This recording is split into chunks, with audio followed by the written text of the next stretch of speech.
আমি আপনাদের কাছে দোয়া চেয়েছি। কার প্রয়োজনে? মানুষের প্রয়োজনে, সমাজের প্রয়োজনে, দেশের প্রয়োজনে আল্লাহ রাব্বুল আলামিন রোজা ফরজ করেছে। কারণ হচ্ছে আমাদের এই দেশটাকে যদি ভালো করতে হয়, এই সমাজকে যদি ভালো করতে হয়, তাহলে দরকার ভালো মানুষ। কথা ঠিক কিনা? ভালো মানুষ ছাড়া ভালো সমাজ হতে পারে না। আর ভালো মানুষ হয় আর মনটা যদি ভালো হয়, মন ভালো হলে মানুষটা ভালো হয়, মানুষ ভালো হলে সমাজ ভালো হয়, সমাজ ভালো হলে দেশটা ভালো হয়। কথা বুঝতে পারছে? কথা বুঝতে পারছে? রোজা ফরজ করেছেন আল্লাহ একটি মানুষ, ভালো সমাজ, ভালো দেশ উপহার দেওয়ার জন্য মানুষকে। এই জন্য রোজা মানুষের প্রয়োজনে আল্লাহ ফরজ করেছে। তাহলে কি বলেছিলাম আমি?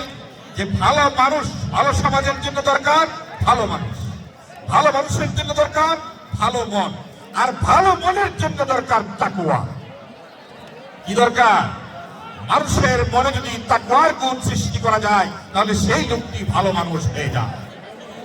তাকওয়া ছাড়া ভালো মানুষ সম্ভব নয়। আর এই তাকওয়া মানুষের মধ্যে সেট করার জন্যই, তাকওয়ার শক্তি মানুষের অন্তরে সৃষ্টি করার জন্যই আল্লাহ রাব্বুল আলামিন রোজাকে ফরজ করে দিয়েছেন বলে কোরআনে কারিমে ঘোষণা করেছেন। কথা ঠিক না? আল্লাহ বলেছেন লাআল্লাকুম তাত্তাকুন, যাতে আশা করা যায় এই রোজার সিয়াম সাধনার মাধ্যমে তোমরা তোমাদের মধ্যে তাকওয়ার গুণ, তাকওয়ার বৈশক্তি, তাকওয়ার শক্তি তোমরা নিজেদের মধ্যে তৈরি করবে। এর মাধ্যমে ভালো মানুষ হয়ে যাবে, আর ভালো মানুষ হয়ে গেলে ভালো সমাজ হয়ে যাবে, ভালো দেশ হয়ে যাবে। সমাজকে ভালো করার জন্য, মানুষকে ভালো করার জন্য রাষ্ট্রের অনেক ব্যবস্থা আছে।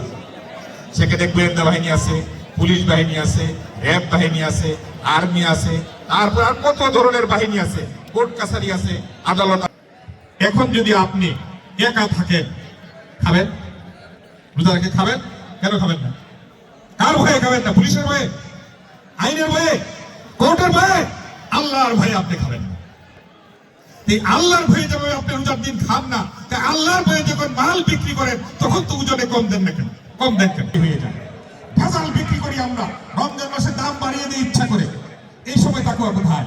এই লোকটাই, যে লোকটা মালকে মানে রমজান মাসে বেশি লাভ করার জন্য, বেশি মুনাফা করার জন্য ইচ্ছাকৃতভাবে দাম বাড়িয়ে দেয়, সেই লোকটাই কিন্তু যদি বলা হয় আপনি একটু খান, খাবেন না। ঠিক না?